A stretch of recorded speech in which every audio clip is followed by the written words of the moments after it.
नमस्कार, बहुत स्वागत है आपका। आप देख रहे हैं आपकी आवाज आपके साथ, मैं हूं राम मोहन शर्मा। और आपकी आवाज में आज बात उस मुद्दे की जिस पर बातें ज्यादा हो रही हैं और काम कम। जी हां, मध्य प्रदेश में शराबबंदी की मांग हो, मांसबंदी की मांग हो या गाय पर सियासत, इन तीनों ही मामलों में बयानबाजी, चिट्ठीबाजी लगातार चल रही है। लेकिन क्या वाकई इन मुद्दों पर कोई गंभीर पहल हो रही है? हम चर्चा करेंगे, लेकिन उससे पहले एक रिपोर्ट आपको दिखाते हैं, ये बताते हुए कि जो खबर हम आपको दिखा रहे हैं वो पूरी तरह से विश्वसनीय है। ये जानने के लिए अब हम हर खबर को विश्वसनीयता की कसौटी पर कसते हैं। विश्वसनीयता की ये 4 कसौटियां हैं: हमारे संवाददाता की मौके पर मौजूदगी, खबरों के विभिन्न स्रोत, खबर पर विशेषज्ञों की राय और खबरों को आप तक पहुंचाने के लिए तकनीक का इस्तेमाल। अभी जिस खबर की हम चर्चा कर रहे हैं वो भी विश्वसनीयता की इन्हीं 4 कसौटियों पर परखी गई है।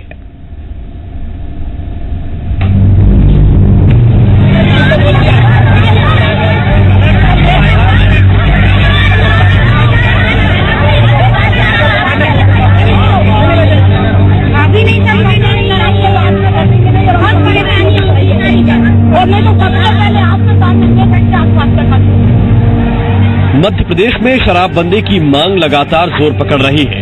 जनता और खासकर महिलाएं शराब के खिलाफ सड़कों पर उतर रही है।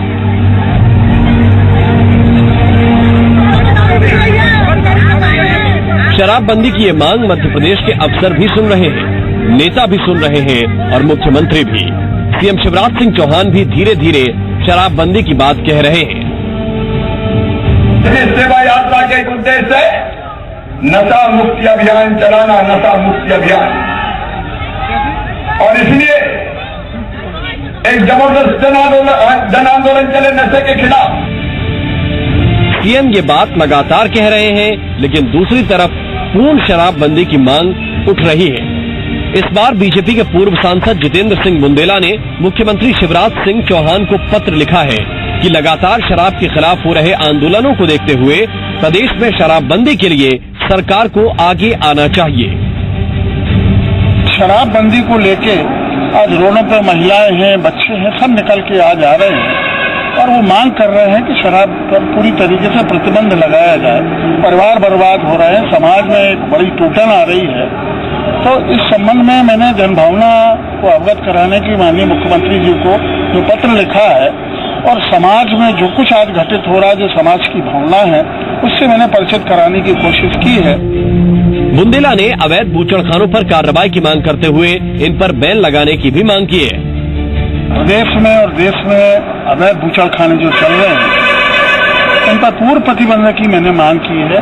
एक और भी विषय हमने साथ में रखा है, जो हमारा गौधन है उसके लिए गौशाला का निर्माण होना बहुत आवश्यक है। गौधन है, उसको व्यवस्थित करने में हमें सुविधा मिले, नहीं तो आने वाले समय में इनकी संख्या बहुत बड़ी तादाद में हो जाएगी और जिससे किसानों की फसलों को बड़ा नुकसान होगा।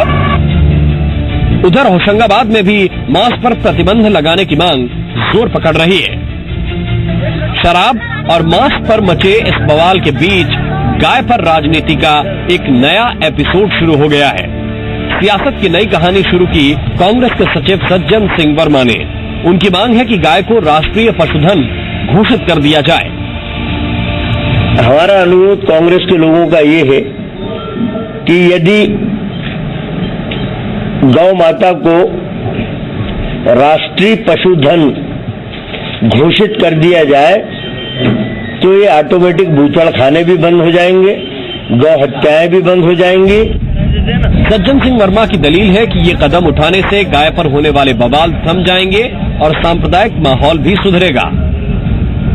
मैं समझता हूं कि राष्ट्रीय पशुधन घोषित करना केंद्र की सरकार का नैसर्गिक अधिकार है।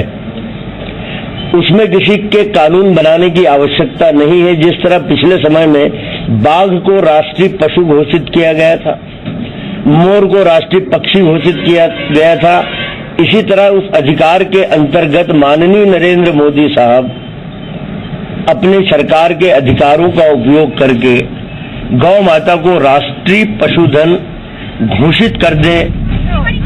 कुल मिलाकर शराब, मांस और गाय पर सियासत जारी है और इन सब के बीच सवाल यही है कि क्या इस हंगामे का कुछ असर भी होगा? क्या ये चिट्ठियां कुछ असर करेंगी? सिर्फ बातें ही होती रहेंगी या फिर कुछ काम भी होगा। संदीप भमरकर, जी मीडिया, भोपाल। तो स्थिति कुछ इस तरह की बन रही है कि मांस को लेकर भी लगातार बयान आ रहे हैं, बूचड़खानों को लेकर भी लगातार बयान आ रहे हैं, चिट्ठी लगातार लिखी जा रही है, शराबबंदी की मांग को लेकर सड़कों पर प्रदर्शन भी हो रहा है, महिलाएं जगह जगह शराब की दुकानों में तोड़फोड़ भी कर रहे हैं, इसको लेकर झगड़े भी हो रहे हैं और मुख्यमंत्री भी ये बात कह रहे हैं कि हम धीरे धीरे शराबबंदी की तरफ बढ़ेंगे, फेज वाइज शराबबंदी की दिशा में सरकार बढ़ रही है। ये सब कुछ एक साथ चल रहा है और दूसरी तरफ सज्जन सिंह वर्मा ये कह रहे हैं कि बूचड़खानों का जब मसला आता है, जब सांप्रदायिक माहौल खराब होने का मसला आता है, तब एक बात हमें समझनी चाहिए कि क्यों ना गाय को राष्ट्रीय पशु घोषित कर दिया जाए। इस दिशा में क्यों सरकार काम नहीं करती? उन्होंने तो ये मांग ही रख दी है कि गाय को राष्ट्रीय पशु घोषित किया जाए, कई सारी समस्याएं अपने आप सुलझ जाएंगी। और इस वक्त हमारे साथ चर्चा करने के लिए एक बहुत ही खास पैनल भी इस पर जुड़ा हुआ है। समीक्षा गुप्ता जी हमारे साथ मौजूद हैं, प्रवक्ता है मध्य प्रदेश बीजेपी की। बहुत बहुत स्वागत है समीक्षा जी आपका।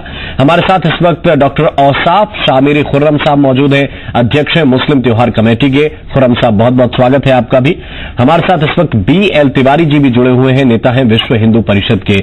बहुत बहुत स्वागत है तिवारी जी आपका भी। सबसे पहले मैं BL तिवारी साहब आपसे इस पर कमेंट लेना चाहता हूं। ये जो सज्जन सिंह वर्मा जी ने पहल की है, उन्होंने कहा कि हम हस्ताक्षर अभियान भी चलाएंगे, ये इसको आप सियासत का हिस्सा मान रहे हैं या फिर वाकई उनकी मांग में दम है कि गाय को राष्ट्रीय पशु घोषित कर दिया जाए? तो एक तो भावनाओं का भी सम्मान होगा और दूसरा ये कि कई सारी समस्याएं खुद ब खुद सुलझ जाएंगी। देखिए, यह सद्बुद्धि अगर कांग्रेस के नेताओं को या कार्यकर्ताओं को आई है तो निश्चित रूप से मैं स्वागत के योग कहता हूं, उनका स्वागत करता हूं, अभिनंदन करता हूं, चाहे बेशक वो सियासत के लिए कर रहे हों, क्योंकि देश का वातावरण ऐसा हो गया है कि इस मांग पर, इस रास्ते पर जो भी आएगा वो अपने सियासत का लाभ उठाने की कोशिश करेगा। इसलिए अगर वो सियासत भी कर रहे हो तो भी कोई हमें आपत्ति नहीं है, उनका ये पहल स्वागत योग्य है। मैं अभिनंदन करता हूं इस बात का। आप अभिनंदन करते हैं इस बात का। और मेरे साथ समीक्षा गुप्ता जी भी हैं। समीक्षा जी, ये कहा है देवास के पूर्व सांसद ने कि गाय को राष्ट्रीय पशु क्यों नहीं घोषित कर देती सरकार? केंद्र में भी आप हैं, राज्य में भी आप हैं।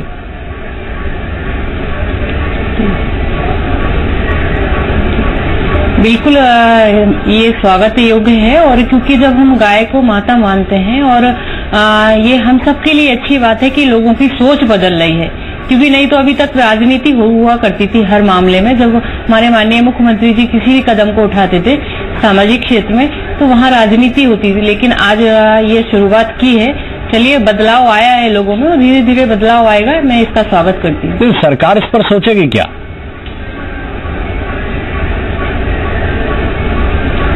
बिल्कुल, माननीय मुख्यमंत्री जी, हमारी सरकार संवेदनशील है और निश्चित तौर पर मुझे पूरा भरोसा है, पूरा गर्व भी है अपनी सरकार पर कि वो निश्चित तौर पर इस पर जरूर सोचेगी और विचार करेगी। और मुझे लगता है जब सामूहिक कोई मुद्दा होता है और सामाजिक हित में होता है तो निश्चित तौर पर इस पर विचार किया जाएगा। अच्छा, दूसरी बात यह कि शराबबंदी को लेकर भी ऐसी डिमांड उठ रही है। आपके खुद के नेता, चाहे वो भारतीय जनता युवा मोर्चा के नेता हों और चाहे पूर्व सांसद जितेंद्र सिंह बुंदेला हो, जिन्होंने ये खत लिखा मुख्यमंत्री को कि शराबबंदी भी हो, बूचड़खानों पर भी लगाम लगे, इस पर आप क्या सोच रही हैं, सरकार क्या सोच रही है?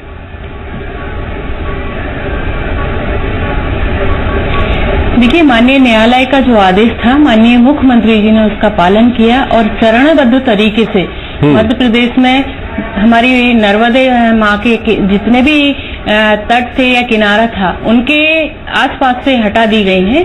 और हाईवे का 500 मीटर की जो दूरी तय की थी माननीय न्यायालय ने, उसको भी मान्य किया है, वहां से भी दुकानों को हटा दिया गया है। तो किसी भी कार्यक्रम को, किसी भी काम को हाथ में लेने पर मुझे लगता है जब तक सामाजिक समरसता, सामाजिक सोच नहीं लोगों की बदलेगी, क्योंकि जैसे मैंने कहा कि माननीय मुख्यमंत्री जी कोशिश कर रहे हैं और चरणबद्ध तरीके से इसको लागू कर रहे हैं।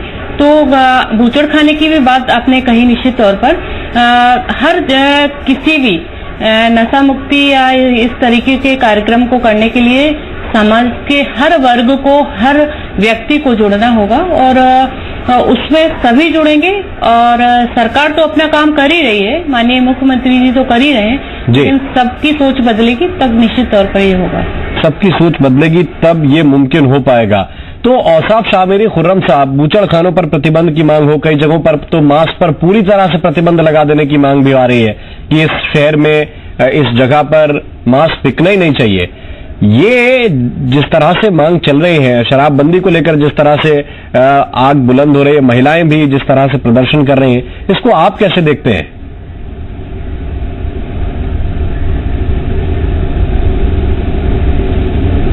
ऑल इंडिया मुस्लिम त्योहार कमेटी लगभग 10 साल से ये मांग कर रही है जी।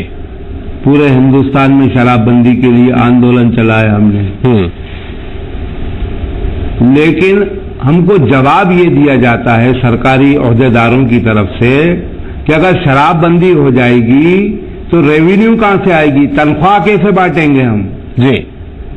तो जिन प्रदेशों में शराबबंदी है, गुजरात में या बिहार में, वहां भी तो सरकारें चल रही है ना, वहां भी तो रेवेन्यू कलेक्शन हो रहा है ना जी। शराब के माने होते हैं फसाद का पानी। शराब सिर्फ इस्लाम में हराम नहीं है, हर मजहब में हराम है जी। तो जब सरकार कानूनी तौर पर नशा बिकवा रही है, फसाद का पानी बिकवा रही है, तो इसको कौन से संविधान के तहत देखा जाएगा जी। एक बात। दूसरी बात, जो गाय को राष्ट्रीय पशु घोषित करने की मांग सामने आई है कांग्रेस के लोगों की तरफ से, पहले तो बीजेपी के लोग इस मांग को रखा करते थे जी जी। तो सरकार को इस पर अमल दरामद करने में क्या दिक्कत है? हिंदुस्तान के वजीर आजम नरेंद्र मोदी साहब फौरन लागू कर दें इसको पूरे हिंदुस्तान में। आप भी इसका सपोर्ट करते हैं? अरे भाई, साउथ के लोगों की सपोर्ट लीजिए ना, पहले तो गोवा के लोगों की सपोर्ट लीजिए, क्या वो मान जाएंगे? जी। तो आप एक तरफ कह रहे हैं दिक्कत क्या है, दूसरी तरफ ये सवाल है। दिक्कत खुद ही बता रहे हैं सब। तो भाई, जब आपके अंदर काम करने की क्षमता है, तो शक्ति है, तो आप उसको लागू करिए ना जी। इसमें राजनीति क्यों हो रही है? जी। राजनीति नहीं होना चाहिए जी। स्वार्थ की राजनीति नहीं होना चाहिए जी। अगर कोई सही मांग है तो उस पर अमल दरामद होना चाहिए, शराबबंदी होना चाहिए। जी जी। गाय को राष्ट्रीय पशु बनाने की मांग आपके मुताबिक कैसी मांग है? ये सियासी मांग है या वाकई ऐसी मांग है जिस पर सरकार को इस पर सोचकर कदम उठा लेने चाहिए?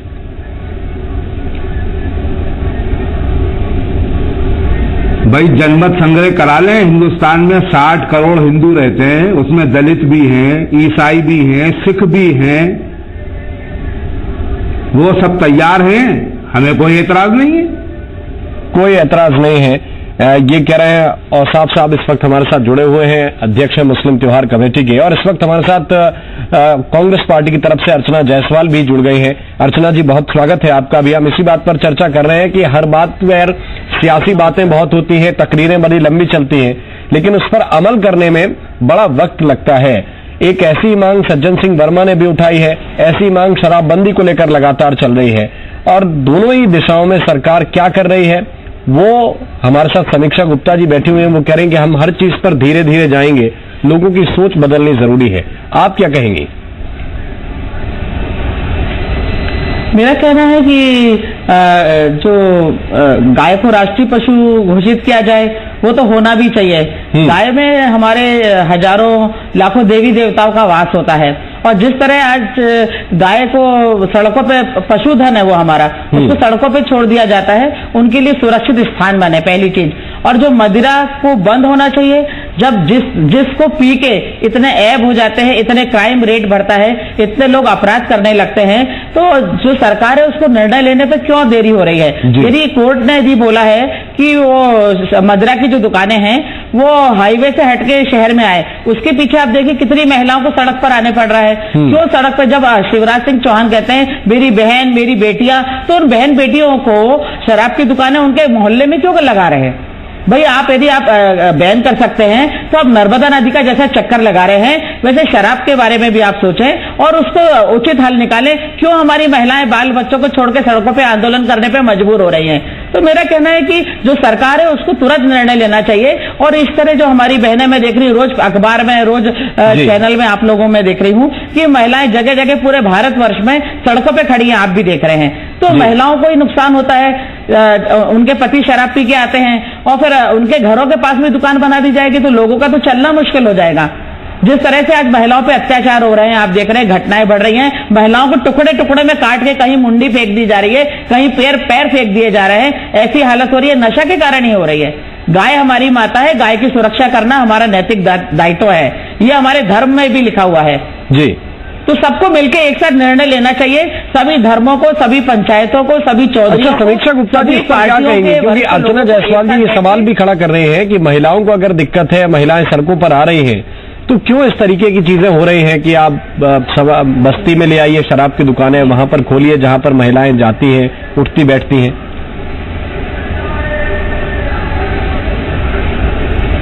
नहीं, अर्चना जी की बात से मैं सहमत नहीं हूँ। देखिए, जैसा मैंने कहा था कि जागरूकता बहुत जरूरी है। आज माननीय मुख्यमंत्री जी के कारण ही हमारी बहनें जागरूक हुई हैं कि माननीय न्यायालय का जो आदेश था, माननीय मुख्यमंत्री जी ने उसका पालन किया। और जैसा मैंने पहले भी कहा कि चरणबद्ध तरीके से उसका काम किया जा रहा है। बहनों की बात अगर हम करें, चरणबद्ध चौथ कर रही हैं, तो बहनें माननीय मुख्यमंत्री बने हुए हैं, कारण ही जागरूक लेंगे। सब बेटियों का सोचेंगे, उन्हीं के कारण जागरूक हुई है कि आज बहनों ने हिम्मत जुटाई है। और ये बिल्कुल सत्य है कि हमारी बहनों को बहुत परेशानी झेलनी पड़ी है समाज में, और झेलनी पड़ती है क्योंकि परिवार में विवाद होता है। तो देखिए, नशा मुक्त हमारा मध्य प्रदेश, उसके लिए काम हो रहा है। और निश्चित तौर पर अगर जी मैं अपनी बात पूरी रखूं, क्योंकि नशाबंदी के लिए हम सब प्रयास करेंगे। हम सरकारें तो बहुत रही हैं, लेकिन माननीय शिवराज सिंह चौहान जी, माननीय हमारे प्रदेश के यशस्वी मुख्यमंत्री जी हम कानून प्रयास किए हैं, वो सराहनीय है और आज भी करेंगे किसी भी काम करने के लिए। खुर्रम साहब कुछ कह रहे हैं, समय लगता है, लेकिन हम उन बहनों को भी साधुवाद देना चाहेंगे कि वो जागरूकता के कारण साहस जुटा पाई है। वो मैं ये मुख्यमंत्री भक्ति करते रहना हमेशा। एक अहम मुद्दे की तरफ आपका ध्यान आकर्षित करना चाहता हूं कि जब नरेंद्र मोदी साहब को हिंदुस्तान में नोटबंदी करना थी जी, उन्होंने किसी से सलाह मशवरा नहीं किया और नोटबंदी लागू कर दी जी। अब शराबबंदी करने में क्या दिक्कत है? शराब तो समाज को दूषित करने वाली चीज है ना, और वो खुद गुजरात में शराबबंदी कर चुके हैं, तो पूरे हिंदुस्तान में कर दीजिए। जी बिल्कुल ठीक। रियल तिवारी साहब, हर आदमी उनका शुक्रगुजार होगा। ये बड़ी बात कह रहे हैं साहब कि अगर गुजरात में आप कर सकते हैं, आपका सोच यही है, माइंडसेट यही है, ठीक, तो फिर बड़े स्तर पे भी ये फैसले लिए जा सकते हैं। और दूसरी तरफ मध्य प्रदेश के परिप्रेक्ष्य में कैसे देखते हैं कि सरकार बार बार कहती है कि हम धीरे धीरे कर रहे हैं, और ये धीरे धीरे हम पिछले 5-7 साल से तो सुन ही रहे हैं। ये बात बिल्कुल ठीक बात है कि जब समाज का माहौल, समाज का वातावरण इस बात पे बन गया कि शराबबंदी होनी चाहिए, तो सरकार गंभीरता से इस पर सोचे। दूसरा पक्ष, इसका जो रेवेन्यू से जोड़ा जाता है, आय से जोड़ा जा रहा है, उसका कोई ना कोई वैकल्पिक स्थान होना चाहिए। मेरी राय में तो यहां तक संभव है कि अगर शराबबंदी होती है तो बहुत बड़ी तादाद में क्राइम, एक्सीडेंट, सामाजिक दुर्भाव, थाना, कोर्ट, कचहरी, इन सब के खर्चे बचेंगे। उससे भी बहुत बड़ा फर्क में रेवेन्यू पर फर्क आएगा। इसलिए इस बात को करना चाहिए। सवाल में लोकतांत्रिक स्थिति है, लोकतंत्र की सरकार है, मोदी जी की व्यक्तिगत एक इच्छा होगी भी तो भी उसकी एक प्रक्रिया है, और उस प्रक्रिया में लोकतांत्रिक तरीके से वो विचार ला करके और है काम करना चाहिए। ये हमारी मांग ही नहीं, हमारी बहुत विनम्र प्रार्थना है सरकार से कि वो अपने सद्बुद्धि का, सही बुद्धि का उपयोग करे और ये निश्चित रूप से लागू करे। कितना व्यवहारिक है, कितना कठिन है, कितना परेशानी का कारण है, इस पर अध्ययन किया जा सकता है, इसका विचार किया जा सकता है और विचार में निश्चित रूप से अगर वो सार्थक परिणाम आते हैं तो उसको लागू करना चाहिए। सार्थक परिणाम आते हैं तो लागू करना चाहिए। लेकिन मेरा सवाल आपसे तिवारी साहब यही था कि हम 5 साल से कम 5 साल से बता रहा हूं मैं, ये सुन रहे हैं कि हम धीरे धीरे उस प्रक्रिया की तरफ जा रहे हैं जिसमें हम शराबबंदी कर देंगे, तो ये कितना धीरे चल रहे हैं? देखिए ऐसा है, मैं एक बात बताऊं, मध्य प्रदेश में गौहत्या पूर्णतः प्रतिबंध है, बहुत सख्त कानून है, लेकिन मध्य प्रदेश में सुबह 6 बजे से 8 बजे के बीच में 20,000 गाय कट जाती है। तो क्या कानून लचर है? कानून की इच्छा शक्ति क्या है? सरकार की इच्छा शक्ति क्या है? इस पर बहुत कुछ निर्भर करता है। कानून आपने बना दिया, जनता ने स्वागत कर दिया और उठा के उसको कचरे के डिब्बे में रख दिया। उसको लागू करने के परिणाम की ओर जाने की बात वास्तविक सरकार की ताकत और इच्छा शक्ति पर निर्भर करता है। ये जरूर करना चाहिए, इसके जो भी परिणाम हो उसको वातावरण, सामाजिक वातावरण बना के लोगों का सहयोग और सहकार लेकर के इसके अच्छे परिणाम का इंतजार करना चाहिए और साहसपूर्वक निर्णय लेकर के लागू करना ही चाहिए। साहसपूर्वक ये फैसला लेना चाहिए। अब समीक्षा गुप्ता जी, सवाल यही है आपसे, मैं फिर कहूंगा कि आप धीरे धीरे चलेंगे तो कितने धीरे चलेंगे? कोई डेडलाइन तो कम से कम तय करेंगे कि हम 2 साल में लोगों को जागरूक कर लेंगे। कुछ जनता पे आपको भरोसा रखिए और कुछ जनता सरकार पे भरोसा रखे कि इतने वक्त में जनता तैयार हो जाएगी इस बड़े फैसले के लिए। देखिए, मैं तिवारी जी की एक बात से बहुत सहमत हूँ। जैसा उन्होंने कहा कि सामाजिक जागरूकता बहुत आवश्यकता है, बहुत जरूरी भी है और आवश्यक भी है। और मैं भी इस बात को कह रही हूँ कि जब तक समाज के लोग नहीं जुड़ेंगे, सामाजिक जागरूकता नहीं आएगी। माननीय न्यायालय के आदेश के कारण आज देखें, बहुत सारे क्षेत्र ऐसे हैं जहां पाबंदी कर दी गई है, जहां से दुकानें हटा दी गई हैं। तो निश्चित तौर पर क्योंकि आज से तो रोजगार शुरू नहीं हुआ, रोजगार बरसों से चला आ रहा है, लेकिन बहुत कम समय में माननीय मुख्यमंत्री जी ने पहल की और आज बहुत पाबंदी लगाई है। धीरे धीरे किसी भी काम को करने में समय लगता है, लोगों को साथ जोड़ना, और ये काम ऐसा है कि जब तक लोग नहीं जुड़ेंगे इसमें, जब तक हर व्यक्ति का जुड़ना इसमें आवश्यक है और इस काम को सरकार पूरे ईमानदारी के साथ कर रही है और लोगों की जागरूकता बहुत जरूरी है। ठीक है, बहुत बहुत धन्यवाद, बहुत बहुत शुक्रिया आप सभी मेहमानों का हमारे साथ इस खास चर्चा में शरीक होने के लिए। और इसी के साथ आपकी आवाज में यहाँ वक्त एक छोटे से ब्रेक का, हम तुरंत हाजिर होते हैं एक और नए मुद्दे के साथ।